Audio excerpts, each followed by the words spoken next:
औज़ुबिल्लाहिमिनश्शैतानिर्रजीम बिस्मिल्लाहिर्रहमानिर्रहीम। अस्सलामुअलैकुम नाज़रीन, रतास हुसैन एक्सप्लोरर चैनल के साथ मैं हूं आपका मेज़बान रतास हुसैन।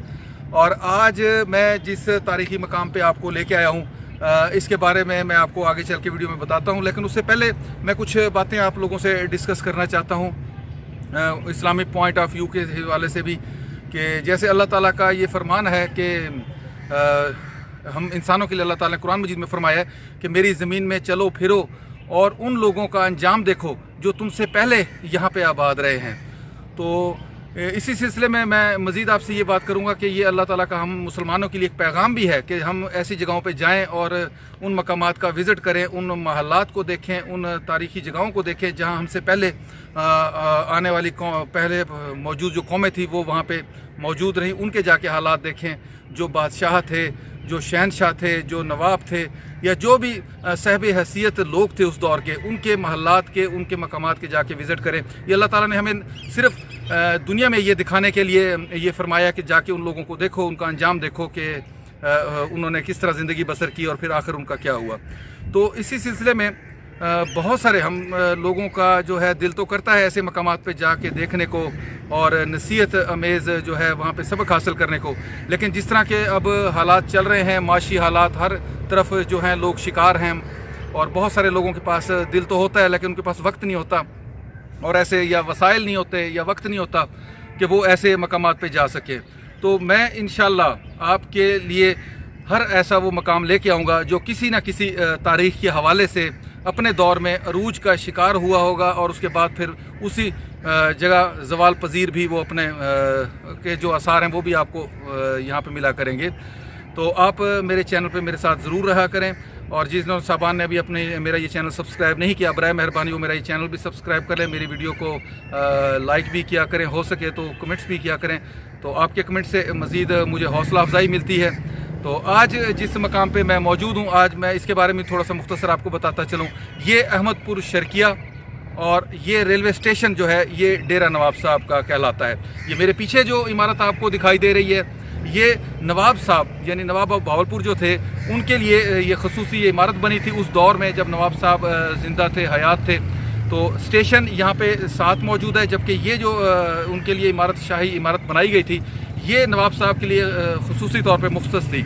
यहाँ पे नवाब साहब आके तशरीफ़ फरमा होते थे। नवाब साहब के लिए 2 ज़ाती सैलून थे रेलवे के जो यहाँ पे अंदर मौजूद होते थे। नवाब साहब उसमें तशरीफ़ फरमा होते थे और उसके बाद वो जो सैलून होते थे रेलवे के इंजन के साथ जोड़ दिए जाते थे और नवाब साहब मुल्क में जिस तरफ भी सफ़र करना चाहते थे नवाब साहब वहाँ तशरीफ़ ले जाते थे। ये सैलून की अब किस हालत में मौजूद है और किस तरह ये अरूज व ज़वाल ज़माने का इस पे आया, तो ये सारी तफसीलात आगे चल के मैं आपको वीडियो में बताऊंगा। तो आप वीडियो को कोशिश कीजिएगा एंड तक देखें। तो आइए चल के देखते हैं डेरा नवाब साहब में मौजूद नवाब भावलपुर का ये तारीख़ी सैलून। तो आइए, जो कि मौजूद है यहाँ पे रेलवे स्टेशन के करीब ही।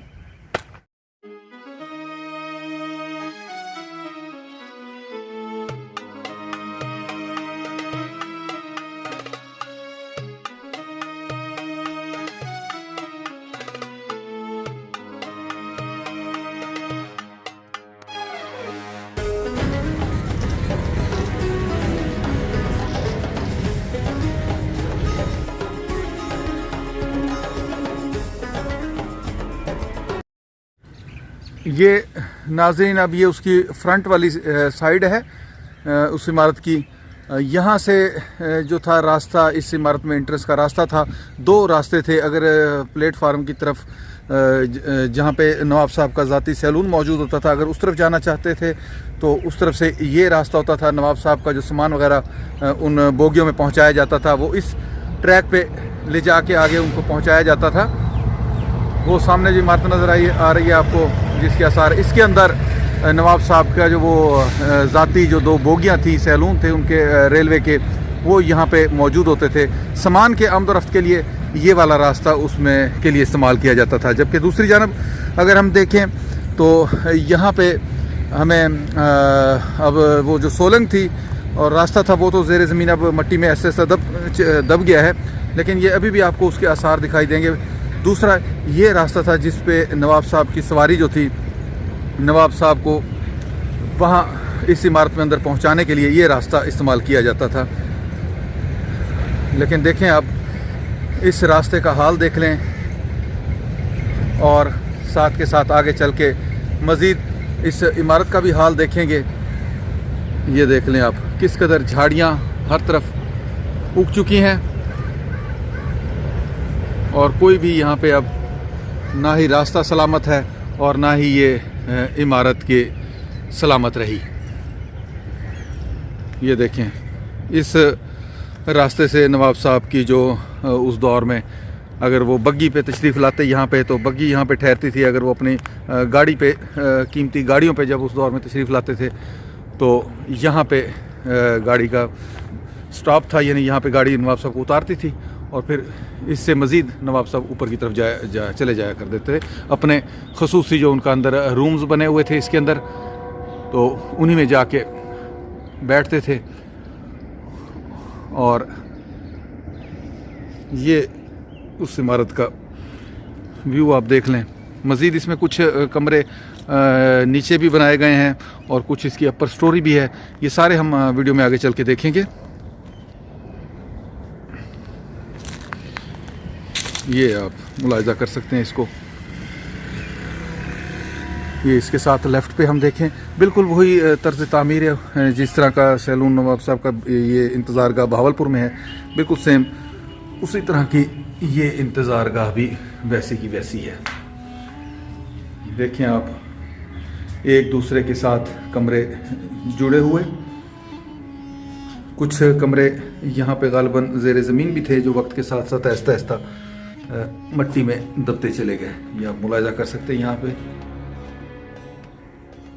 और अगर हम इस तरफ मज़ीद जाएं तो हमें और भी कमरों के आसार मिलते हैं। ये एक बड़ा सारा हॉल है और इसमें चारों तरफ दरवाज़े हवा और रोशनी के आमदोरफ्त के लिए।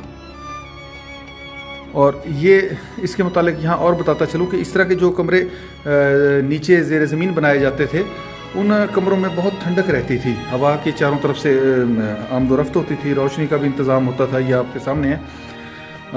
और दूसरा ये है कि कमरे चूँकि ज़ेर ज़मीन होते थे तो गर्मियों में यहाँ पे किसी किस्म की ना तो गर्मी और ना ही किसी किस्म की घुटन का एहसास होता था। ये आप देख सकते हैं बहुत सारे कमरे हैं जो एक दूसरे के साथ जुड़े हुए हैं। इनकी उसकी बात अगर हम करें, मटेरियल जो इनमें इस्तेमाल हुआ तो वो आप यहाँ पे वाज़ेह तौर पे देख सकते हैं कि बिल्कुल सेम ये वही मटेरियल है जो पुराने दौर में मिसाला जात को मिक्स करके बनाया जाता था।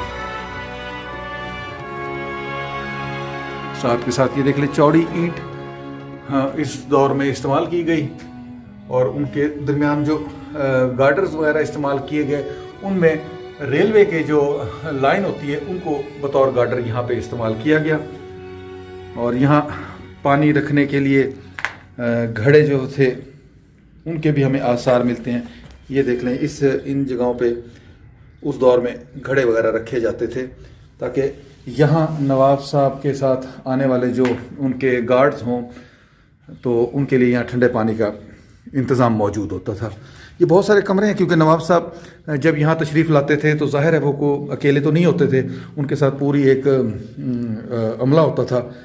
तो नवाब साहब तो अपने जो मखसूस रूम था उसमें चले जाते थे और बाकी जो गार्ड्स होते थे उनके ड्राइवर होते थे, गार्ड्स होते थे, कोचवान अगर आते थे तो वो होते थे साथ, और दीगर जो वज़ीर मुशीर होते थे वो मुख्तलिफ जो ये कमरे हैं यहाँ पे कुछ ऊपर कुछ नीचे तो वो उनके लिए मुख्तस थे। अभी हम चलेंगे दूसरी जानब जहाँ से इस अंदर इमारत के अंदर जाने के लिए जो मेन रास्ता है वो भी मैं आपको चल के दिखाता हूँ आगे।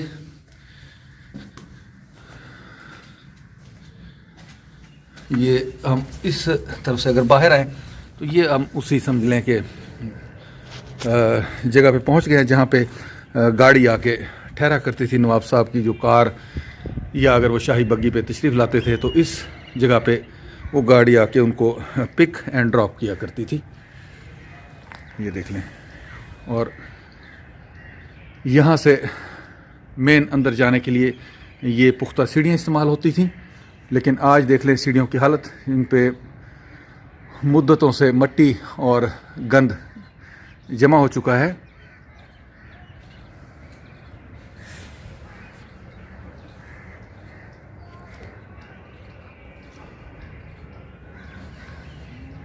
अभी हम चलेंगे ऊपर, ऊपर भी चल के मैं आपको दिखाता हूँ। ये वो सीढ़ियाँ आप यहाँ से मुलाजा कर सकते हैं जिनकी मैं बात कर रहा हूँ कि उनके ऊपर अब सिर्फ उनके आसार ही बाकी में दिखाई देते हैं।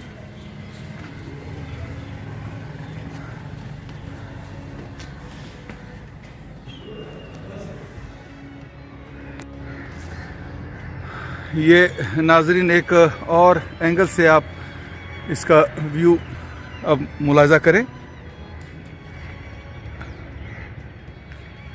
यहाँ पे अब मैं आपको दिखाने लगा हूँ कि वो कौन सी जगह थी जहाँ पे नवाब साहब के लिए जो वो स्पेशल जो उनकी सैलून था, सैलून की जो 2 बोगियाँ थी वो किस मकाम पे आके रुकती थी और नवाब साहब उनके अंदर तशरीफ़ फरमा होते थे। ये इमारत का वो हिस्सा है। यहाँ से मैं अब आपको मज़ीद दिखाता चलूँ कि ये जो अब आपको दरमियान में हिस्सा दिखाई दे रहा है, यहाँ पे वो जो ट्रेन के जो डब्बे थे, सैलून थे नवाब साहब के, वो यहाँ पे सामने वाली जो जगह दिखाई दे रही है उस तरफ से एक रेलवे का ट्रैक था जो यहाँ अंदर यहाँ तक आता था। यहाँ पे वो जो शाही सैलून होते थे नवाब साहब के, 2 जो अदद जो डब्बे थे ट्रेन के, वो यहाँ पे आके खड़े होते थे, मौजूद होते थे नवाब साहब के लिए। और नवाब साहब इस इमारत के अंदर तशरीफ़ फरमा होते थे। यहाँ से नवाब साहब इनके अंदर डब्बे के अंदर, अपने सैलून के अंदर आके बैठते थे और उसके बाद वो ट्रेन के साथ, इंजन के साथ वो जोड़ दिया जाता था। ये अब मुलाहिज़ा कर सकते हैं आप, ये वो हिस्सा है जिसके अंदर वो ट्रेन की जो बोगियाँ थी वो आके ठहरा करती थी। यहाँ पे मैं आपको एक और चीज़ भी बताता चलूँ कि जैसे ये नवाब साहब की एक मखसूस उनका इमारत थी, इंतज़ारगाह थी और अपने वक्त ये एक शाहकार इमारत थी। ये इसकी बनावट से भी आप अंदाज़ा लगा सकते हैं। तो उसी तरह जिस तरह ये इमारत शानदार थी, यहाँ पे उस दौर में बहुत कीमती सामान भी मौजूद था, खूबसूरत पेंटिंग्स भी इसके अंदर मौजूद थी। और बाकी सैलून की बात करें तो ख़ुद आप अंदाज़ा लगा सकते हैं कि किस कदर खूबसूरत सैलून होगा और कीमती उसमें सामान से आरास्ता होगा। लेकिन यहाँ पे अब ये अल्लाह ताला की ज़ात ही बेहतर जानती है, हम उस बारे में कुछ यकीनी तौर पे नहीं कह सकते कि यहाँ पे वो कौन सा ऐसा हादसा हुआ, यहाँ पे वो सैलून को आग लग गई, इस इमारत को पूरी आग लग गई और उसके बाद वो पूरा का पूरा जो सैलून थे नवाब साहब के बाद, ये नवाब साहब के बाद की मैं बात कर रहा हूँ, तो वो सैलून भी जल गए, इमारत भी यहाँ पे वो जल गई। फिर बाकी जो इमारत है कुछ वक्त के साथ साथ आहिस्ता आहिस्ता वो भी गिरती चली गई। उसके जलने के ये देखें, मैं आपको आसार भी दिखा देता हूँ कि ये लकड़ी आपको यहाँ पे ये नज़र आ रही होगी वाज़े तौर पे। ये देखें, ये लकड़ी के ऊपर आपको जलने के भी आसार दिखाई दे रहे हैं। इसी तरह अगर हम ऊपर वाले लकड़ी को अगर गौर से देखें तो वो भी वाज़े तौर पे हमें दिखाई दे रही है कि आग यहाँ तक भी जा पहुँची थी और इसके जो खूबसूरत जो दरवाज़े थे वो भी आग की लपेट का शिकार हुए और जल गए। मज़ीद आगे हम चलते हैं यहाँ से और आपको आगे चल के मैं मज़ीद दिखाता हूँ इसको। ये अब यहाँ से देखें किस कदर खूबसूरत इसका व्यू होगा जब दूसरी जानब से इसको उस दौर में देखा जाता होगा। यकीनन इसके ऊपर ये देख लें छत भी उस दौर में मौजूद होगी, बिल्कुल सेम इसी किस्म का एक सैलून जो है नवाब साहब का बहावलपुर में भी ये मौजूद थी, इसी तरह की इमारत। वो जो इमारत है वो भी मैं इस वीडियो के एंड में, वो आप जो एंड स्क्रीन होता है उस पर आपको वो मिल जाएगी, अगर आप देखना चाहें तो वो इमारत भी आप देख लेंगे। लेकिन वो इमारत अल्हम्दुलिल्लाह अल्लाह के फजल से इस तरह की नहीं है, आज भी बहुत बेहतर हालत में वो मौजूद है।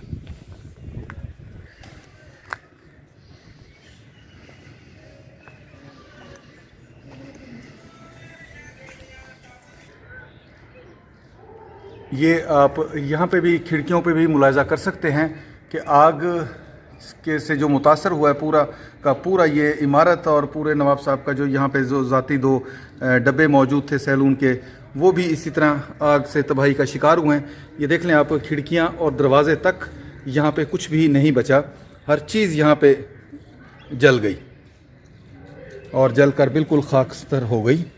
ये देख लें, जो भी दरवाज़ा हम देखें उस पे हमें इसी तरह जलने के आसार दिखाई दे रहे हैं।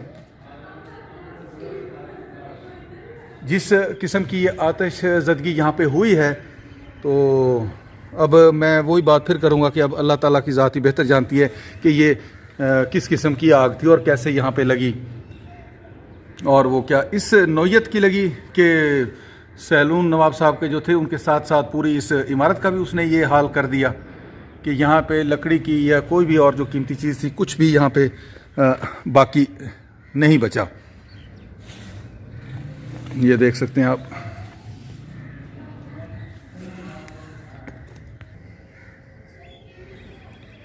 ये आप मुलाहिज़ा करें जी, अरूज और ज़वाल की दास्तानें, और ये तमाम हमारे लिए एक नसीहत है और एक ख़ामोश पैगाम है कि कोई भी चीज़ हमेशा रहने वाली नहीं है, चाहे वो जानदार हैं, चाहे वो बेजान हैं, तारीख़ी महलात हैं, या कि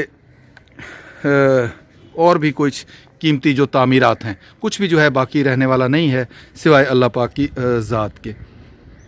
अल्लाह पाक की ज़ात जो हमेशा से है और हमेशा ही रहने वाली है। बाकी हर चीज़ फ़ानी है और वक्त के साथ साथ फ़ना हो जाने वाली है। ये एक और रास्ता है जो इस ऊपर समझ लें कि सैलून के करीब आता था। ये एक और एंगल से आप यहाँ पे मुलाहिज़ा कर सकते हैं इस सैलून का व्यू। मैं अभी ये आपको मज़ीद क्लियर करके दिखाता हूँ कि किस तरफ से ट्रेन का जो बोगी थी वो इसके अंदर दाखिल होती थी। ये अब आप यहाँ से देख सकते हैं।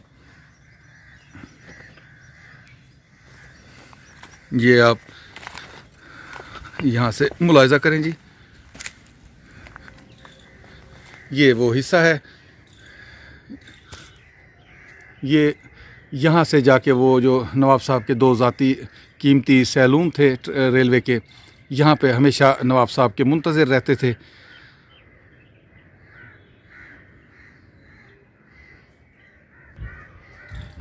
और इसके साथ साथ अगर हम इस तरफ निगाह दौड़ाएं तो ये उसका मेन इस तरफ प्लेटफार्म था, जबकि प्लेटफार्म की तरफ जो रेलवे लाइन जाती थी उससे हट के ये बनाया गया था ये इमारत नवाब साहब के लिए। और इसके लिए स्पेशल इस जानब एक रेलवे का ट्रैक निकाला गया था जो कि इस रास्ते से हो के यहाँ पे अंदर की तरफ वो ट्रैक मौजूद होता था।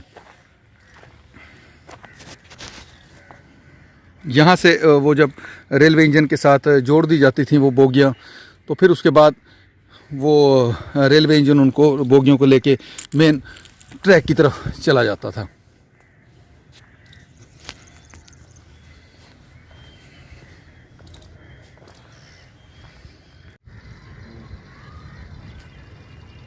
ये नाज़रीन देखें आप, सामने जो रेलवे लाइन आ रही है ये उसकी मेन रेलवे लाइन आ रही है जो पहले भी थी और अब भी मौजूद है। लेकिन उससे जो ये एक अलग रेलवे लाइन जो थी, वहाँ से कांटा वहाँ से तब्दील होता था रेलवे लाइन का, और ये इस पटड़ी पे जो नवाब साहब की जो गाड़ियाँ होती थी, सैलून होता था उनका, वो इस ट्रैक पे से सीधा वहाँ पे जाके सामने इमारत है जो दिखाई दे रही, उसकी तरफ ये चला जाता था। नाज़रीन, आप अगर कराची से इस्लामाबाद, पेशावर या कराची से लाहौर का बज़रिया ट्रेन सफ़र करें तो आपको रास्ते में ये एक स्टेशन ये वाला नज़र आ जाएगा, डेरा नवाब साहब इसका नाम है। वैसे तो इस जगह का नाम अहमदपुर शर्किया है, लेकिन चूँकि नवाब साहब से ये रिलेटेड है तो इस स्टेशन का नाम अभी भी डेरा नवाब साहब ही कहलाता है। और इसके साथ ही अगर आप नज़र दौड़ाएंगे तो स्टेशन के बिल्कुल करीब ही आपको नवाब साहब की जो ये ज़ाती इंतज़ारगाह थी वो भी आपको यहाँ पे दिखाई देगी।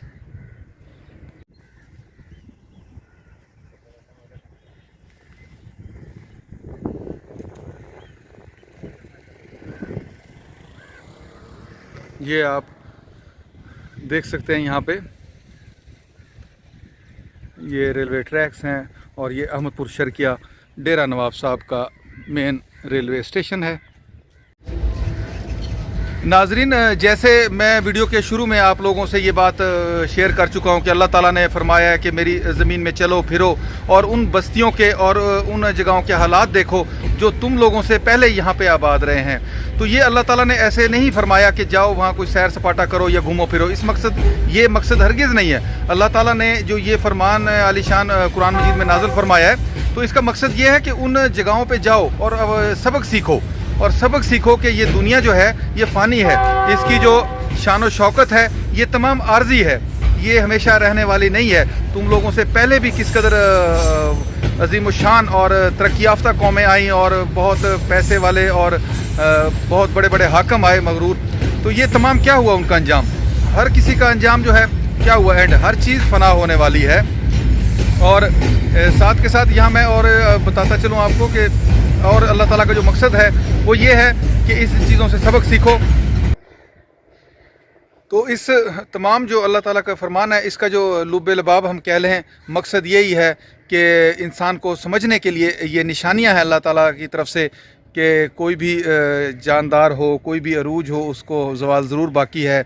जो इंसान दुनिया में अच्छे अमल करेगा, ख़ास तौर पे अल्लाह ताला की जो है फरमान के मुताबिक ज़िंदगी गुजारेगा और लोगों के हकूक़ का ख्याल रखेगा।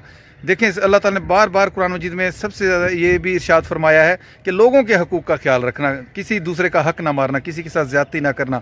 तो जो लोग इंसानियत के लिए काम करके जाएंगे, अच्छे काम करके जाएंगे, तो उनको तारीख़ हमेशा अच्छे अल्फाज में याद रखेगी। इस दुनिया में भी उनको याद रखा जाएगा और आखिरत में तो अल्लाह ताला के यहाँ उसका अजर बेशुमार उसको मिलेगा।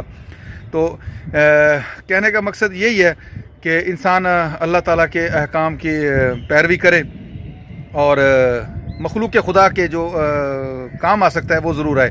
तो नवाब साहबान जो रियासत भावलपुर के नवाब साहबान थे, इसके बारे में तो यही बिल्कुल कन्फर्म बात है कि इन लोगों ने कभी किसी के साथ ज़्यादती नहीं की, कोई जुल्म भी इन्होंने ऐसा नहीं किया जिसको कि तारीख़ में मौरख लिख सके कि इन्होंने किसी इंसान के साथ ज़्यादती की, किसी का साथ नाजायज़ कोई ऐसा किया जिससे वो उसको तकलीफ़ पहुंची। इन्होंने हमेशा लोगों की और अपनी आवाम की फलाह बहबूद के लिए काम किए।